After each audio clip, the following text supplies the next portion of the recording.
All right, Paul here with Chris and Chuck and Lyle and myself. Welcome to Catfish Weekly Series 6.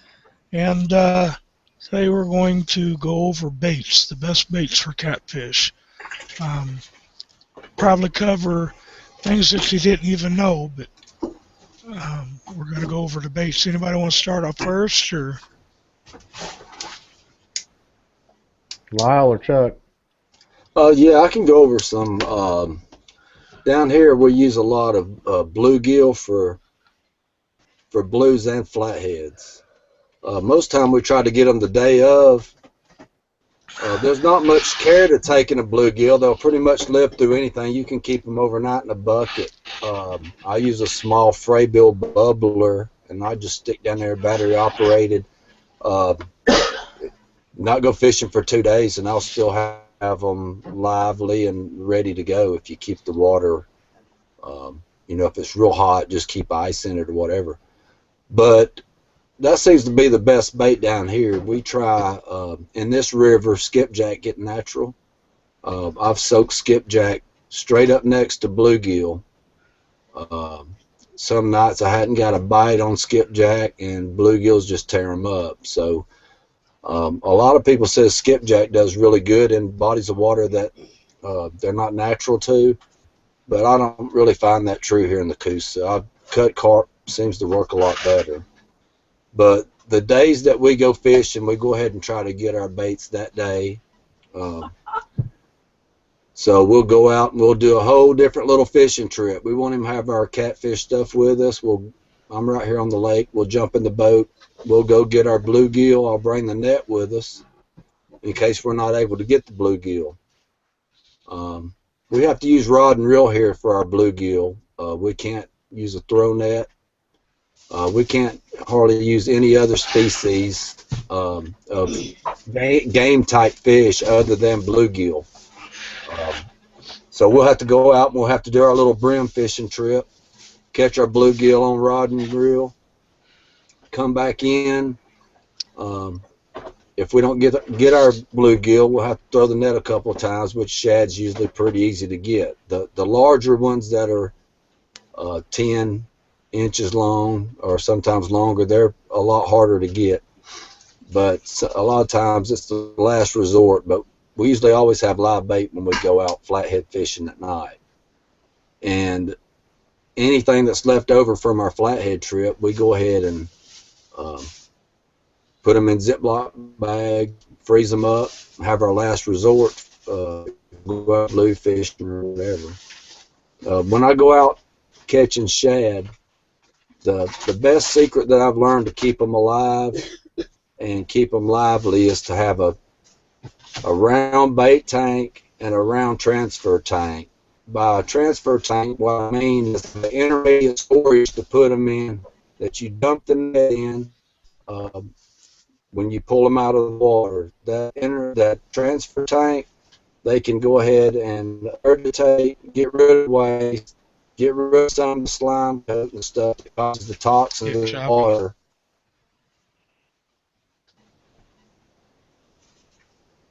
okay, try again, Chuck. Where did I lose the bait tank? Yeah, just there about the round and transfer you started chopping up. Okay. On the round transfer tanks, you'll dump your throw net straight into the transfer tank. You'll go ahead and let them regurgitate, get rid of their waste, get some of their slime. All them toxins will get in that transfer tank. Then, after about 20 minutes, you can take them out of the transfer tank, put them in your bait tank. After you've got your aerator going, all this, and they'll live, and they're a lot more lively than if you dump them straight in your bait tank. A round bait tank helps a lot because the shad, they want to gather in the corner. And by them gathering in the corner, they're bumping their noses against it, and they're taking each other's oxygen away.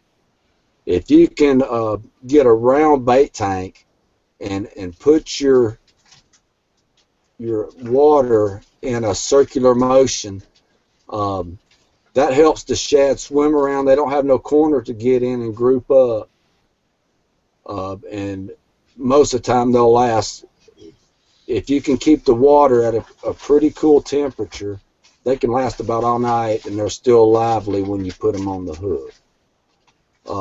Another thing I do, if I have to resort for shad, if I cannot get the bluegills we need, or small size carp, which we'll catch on dough baits or get them in the net, I'll use the smaller shad, and I'll put 2 on a hook.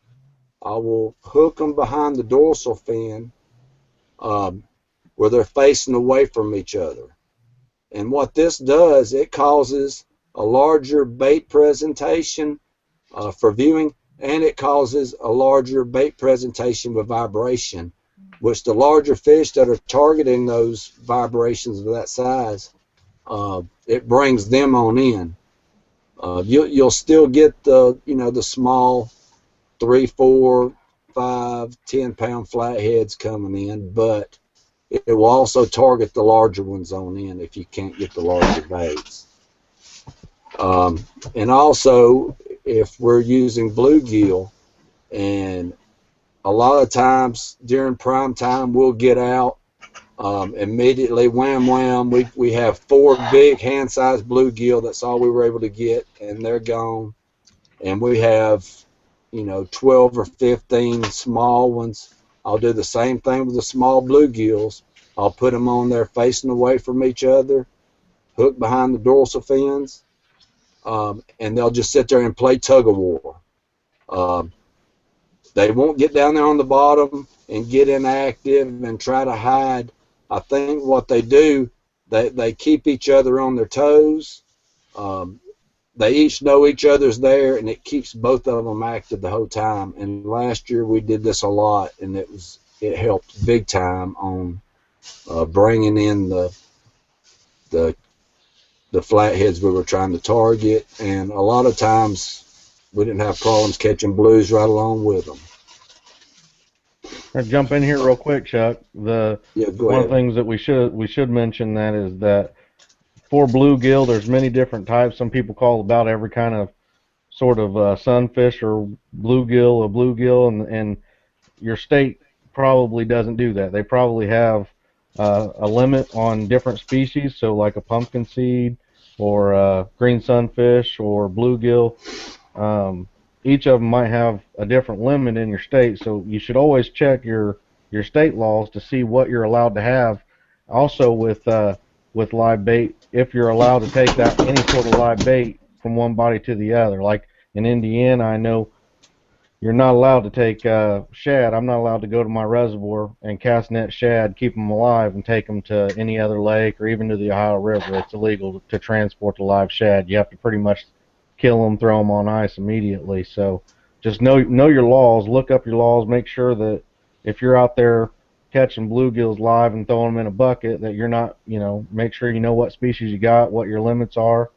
Because if a DNR guy comes up, most of the time around here, they look in your bucket and they will count and see what you're at. And I don't want anybody getting tickets out there. So just make sure you know your laws.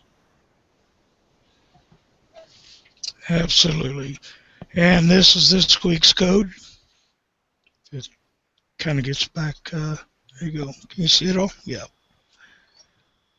So this is this week's code for the giveaway. Anything you want to go and add there, Lyle?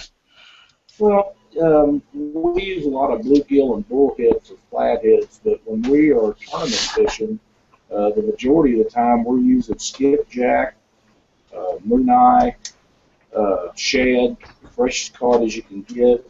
Personally, I know that this will start a big hoo-ha with everybody talking about fresh over frozen, but our success rate is probably better on frozen bait than it is fresh bait. I can't tell you why. Just sometimes they like it, and sometimes they don't. But usually fresh is probably better than frozen. But we keep frozen skipjack, frozen shad in our area. The Asian carp has got so predominant that they've moved a lot of the shad out. that also makes good cut bait.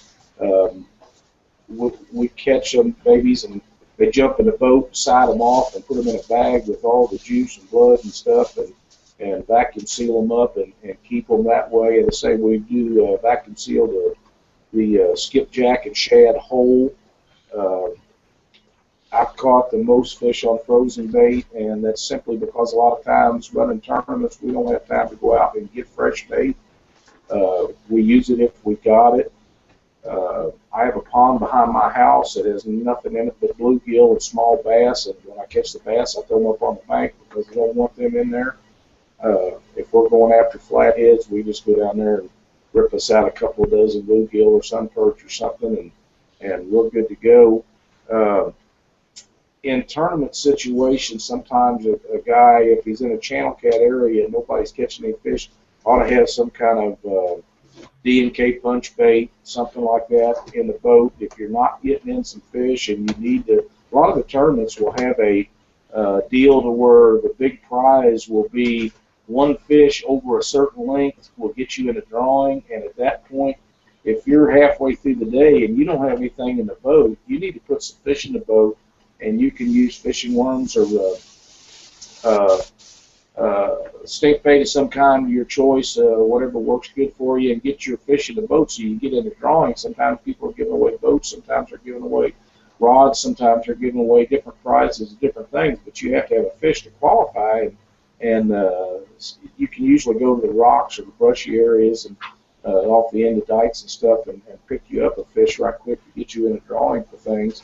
When the water's flooded and it gets up in these farming fields in our area, the catfish go up in these areas and they'll be eating worms and night crawlers and stuff that come out of that soil, and when it starts draining out, they're already accustomed to going up in there after that stuff, and you can take your big old circle hook and load it up with bait, night crawlers or something. The best is if you get something from that area, but if not, get you some night crawlers and just keep putting them on that hook until it's just a big old ball of them. And where it's draining out, toss your anchor above it, toss right down into that, and let it drift right down below it. A lot of times you'll pick up a big old blue because they've been up in there chasing that food source. And as far as I know, that's the very best time to use them, unless you're in a channel cat tournament where they will work really well. But we keep, when we go out, we try to get an assortment of different things, because one day they'll like skipjack, the next day they may want shad, the next day they may want something different. And if you're in a tournament situation especially, you need to have an abundant source of different things and cut it differently. Sometimes the presentation makes all the difference in the world, and how fish will react to bait, and try different rigs. You know, 2 hooks in a big piece of bait, or cut the sides off and use strips one time, use chunks the next time. Sometimes they only want the heads. You just got to search around and try to find what's working, and once you figure out what they're wanting, then just keep feeding it to them. Yeah, and I'd tell you right now that this last year, a lot of people think you go down to a tournament on the Ohio River, and everybody in the tournament heads down the river, and they've got skipjack and shad and carp and all this bait on, and they're out there trying to catch, you know, a blue. And I got to the point, and if I would have done it sooner, I probably would have done better. I ended up 4th place in this tournament because I did all that stuff as well. And you know, I used skipjack that I had frozen. I used some shad that I had fresh and frozen. I just couldn't get on any fish. I finally went up into the shallows, ended up throwing night crawlers. I even brought night crawlers with me up into the shallows in one of the tributaries that go down into the Ohio River, and got into some real shallow water and limited out on channel cats and ended up in 4th place. And if I'd have done it a little bit sooner, I probably would have had a little nicer turn in, and would have ended up placing in the money, you know, on just channel cats. So you know, even worms on, you know, any given tournament, you want to have abundance of bait, like Lyle said. Well, one of the things that comes to my mind right off the bat is a few years ago, Keith Atkins and I was at the time living in Springfield, and I drove up there and spent 3 or 4 days pre-fishing before one of the bigger tournaments at that time was the Cook's Boat and Motor Tournament, and we had been laying out big, nice blues every day right in front of the dam at Clarksville, and I just, I had a spot that I knew he was going to go to and do good, and we sat there for 4.5 hours and never got a bite. And Keith looked at me and he said, "We got to get fish in the boat. We can't get in the drawing without it." And we went over behind the island on a bunch of chunk rock and got our limit of 5 channel cats that day. The fishing was really bad. It had turned off on a cold front, and there was 107 boats in that tournament. We ended up getting 14th with a limit of 5 channel cat on Danny King Country. And if we hadn't have took off when we did, we probably wouldn't have been able to turn the fish in. Yeah. Some other baits that I could think of is, I don't think anybody's mentioned creek chubs. Around here locally, we go out to our creeks. We can find what we call creek chubs or suckers. Chubs, suckers, they're good bait for all 3 species of fish: channel, flat, and blues. Either cut or live. I mean, you can get some pretty decent. You can get some, 3-inch chubs all the way up to friggin' 12-inch chubs or suckers. I mean, or bigger even, 16-inch. I mean, they can get pretty good size. It's a real good bait for, like I said, all the above. I can go to a lake and use a chub for channel cats or flatheads. I can go to the river, use it for any one of the 3 species, and it's a really good bait as well. Bullheads. Bullheads. Bullheads is an excellent flathead bait. If they get very big, I usually try to take a set of skinning pliers, which I use them for cutting off the horns off of the bullhead. They won't stop a big flathead from taking them. They'll take them horns and all, but the smaller ones sometimes they won't take them. The 5, 6, 7 pound flathead. I just clip them off. I also use them to take that nasty old skipjack off my hooks when I'm done for the day too. But bullhead's one of the great flathead baits because them babies are so aggressive, and them bullheads they're like bluegill. They stay alive a long time, and you can keep them really well. Yeah, I keep a little set of shears, and if I ever catch bullheads in my little creek things, I keep them as well, and I do the same thing. I take these little scissor shears that I got, and I clip off both their side fins and their dorsal top fin there, the sharp ones that'll sting you. I clip all those off, and those things, a bullhead stay alive forever. I mean, I've taken a bullhead down to the Ohio River, threw it out 10 different times as I was fishing for flatheads, didn't catch anything, threw him back in my bait tank, brought him back home, put him in my bait tank at home, took him out again with me 2 months later at the river. I mean, they just stay alive forever. So they're a real good bait to have if you can get them. Not to mention about carp, though. You use all species of carp, but I'm losing my voice. But one thing you want to make sure is if you got an Asian carp in your boat, kill it and take it with you. You get caught with a live Asian in Illinois or Missouri, it's your butt. It's an instant ticket. Not to mention it's an invasive species anyway, and it's a good catfish bait. Guaranteed ticket. One thing that I've noticed about Asian carp, and you may get some argument about this also, for me personally, the hotter the water temperature is, the better it works. I don't have very good success rate on it when the water is cold, but in the summer, the hotter it gets, the better it works for me.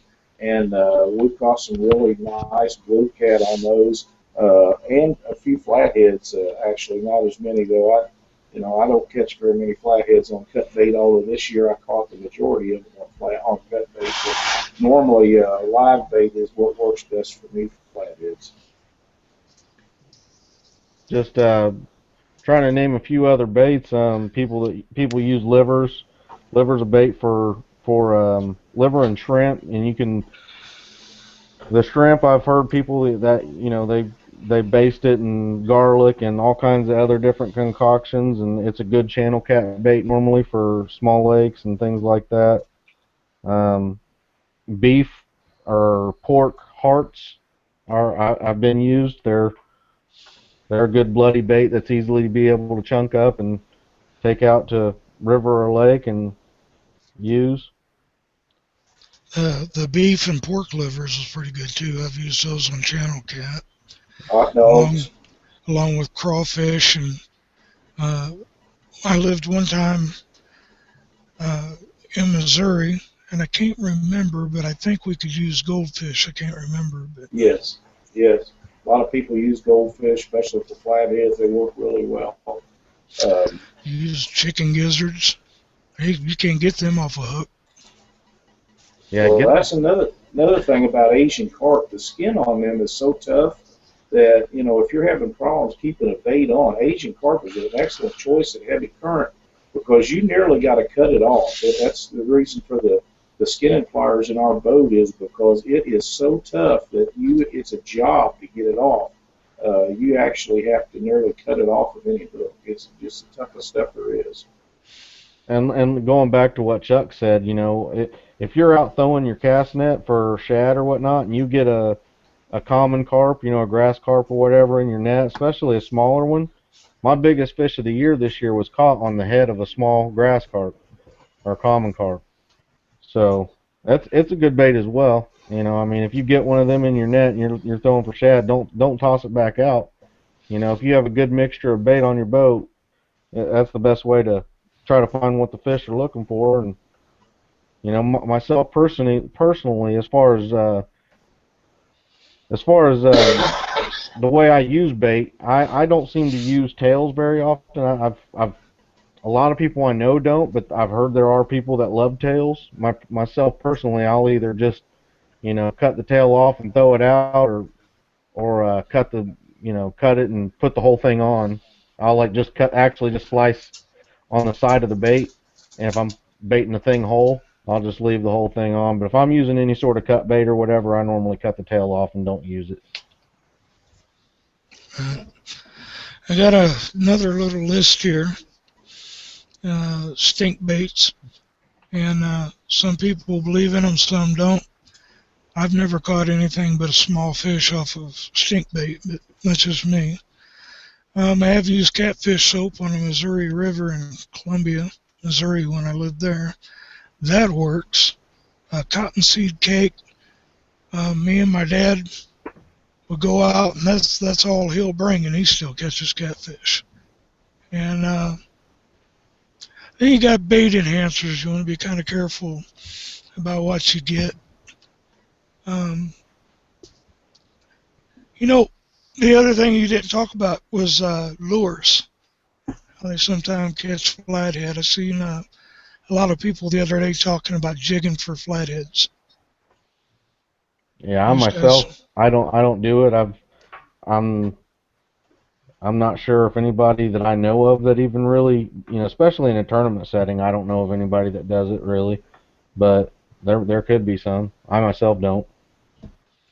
and I do know after several uses from Rusty's shad products at Walmart, they are absolutely worthless.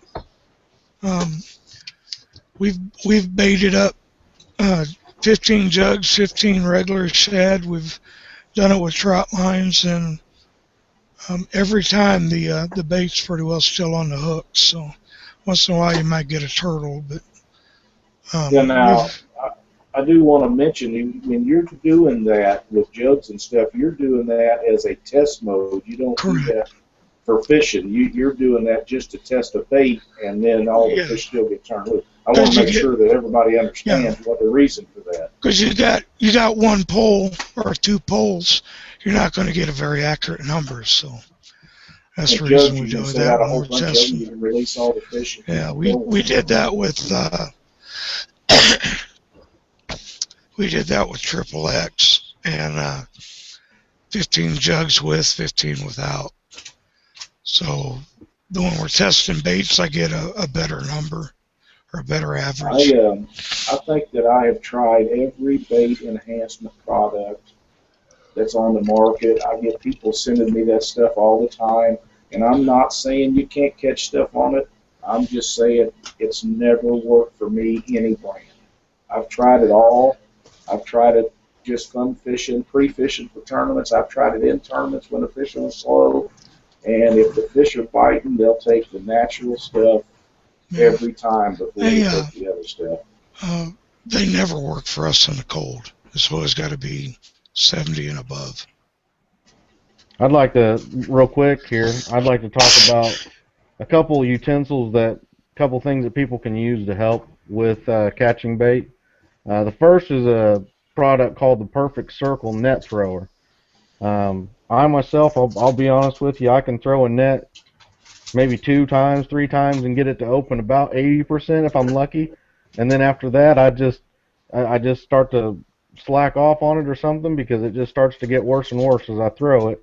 Um, I know a lot of people that have used this and that believe in it, so it's something that I'm pretty confident in recommending to get. Here's what it looks like. It's basically a just a utensil that goes inside of your cast net. I heard that it's a bit of a pain to install. Takes 2 people, but it's like a frisbee. You throw the net almost like a frisbee. It opens perfectly every time. It's going to give you your maximum opening and catch the most bait fish in it as possible. And it works for up to 4 to 8 foot radius cast nets. You can find those at like BassPro.com or Cabela's.com. Like I said, that's something that I'd recommend if you have a hard time throwing a cast net or you're learning. You know, I believe it's $29.99. Besides that, the other thing going along with what Chuck was saying again, shad tanks. In order to keep shad alive, you have to have a round tank. They won't live in any square cornered tank whatsoever. Keep Alive makes a really good bait tank, and it goes along with other fish as well, not just shad. It helps. A round tank helps with most types of bait fish, but especially for shad, keeping them alive. And Dave over at BottomDwellersTackle.com, I'm gonna go ahead and do a screen share, and I'll show you guys some of these bait tanks. And see, you got right here, you got the Keep Alive. They start at around $224.95 for a 30-gallon with shipping. That's shipping included. And they go on up. They've got, glow-in-the-dark type tanks, blue interior tanks, smaller tanks, tanks with different options. There's lots of things here. But these things, the reason why they're so expensive is because of the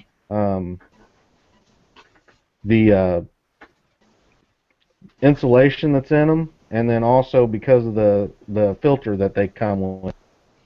So they're a really good product. They've been recommended by a lot of people, a lot of pros and things that want to use live shad. They're going to keep a bait tank either exactly like that from Keep Alive or a similar product on their boat.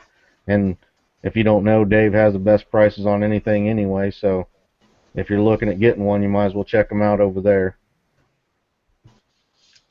Yep. See, got anything else?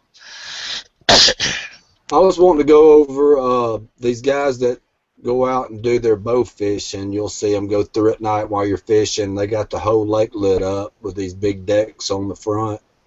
If you see these guys at boat launches, you can ask them for their number or give them your number. Tell them when they come in the morning. You might want to let them know what you're doing first. You start asking guys for numbers at the boat ramp. It might not go the way you want it.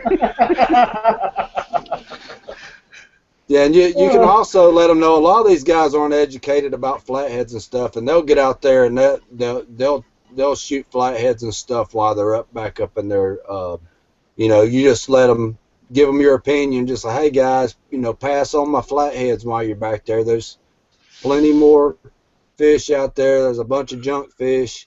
I looked through this guy's barrel one day, and he probably had 10 or 15 flatheads in there that he shot back up in sloughs. So that'd be a good way to get the message out about sparing your flatheads and your blues and stuff that they may run up on also. And you can get these big carp and stuff and just bring them home, freeze them whole. It keeps all the bloods, oils, and scents up in them really well while they're froze. You can take them out, spur of the moment, be on the river in a few minutes, and you got instant bait, and they usually do, really well. And you don't have to work at all to get it. Just, just get in touch with these guys, tell them you need 3 or 4 when they go out, and it's a done deal. On that same line, Chuck, you could go on your skippy trips, and if you're having trouble getting skipjack, there's there's always some local guys down there that are just catching them and throw them up on the bank. And most of them guys will be really glad just to let you have the fish they catch because they're doing it for fun. They're not doing it to keep them, and they just throw them on the bank, and they'll give you all kinds of fish, and you can get your limit that way. And don't forget that there is new limit restrictions in a lot of places this year on bait. Oh, yeah. Yep. So, before we close, anybody got anything else? I know there's a lot of baits that we didn't cover. There's other stuff out there. There's goldfish. There's lots of things that can be used that we didn't get a chance to touch on. We may or may not touch on it in the future, but if you have any specific questions or anything, feel free to post them on our Facebook, and we can try to get to them at some other show or something like that. And we're more than willing to help you out and pass on any information or knowledge that we know. Yippers. And with that, we're going to go ahead and close for tonight. I'm really losing my voice now, so we'll talk at y'all later, and keep the lines tight.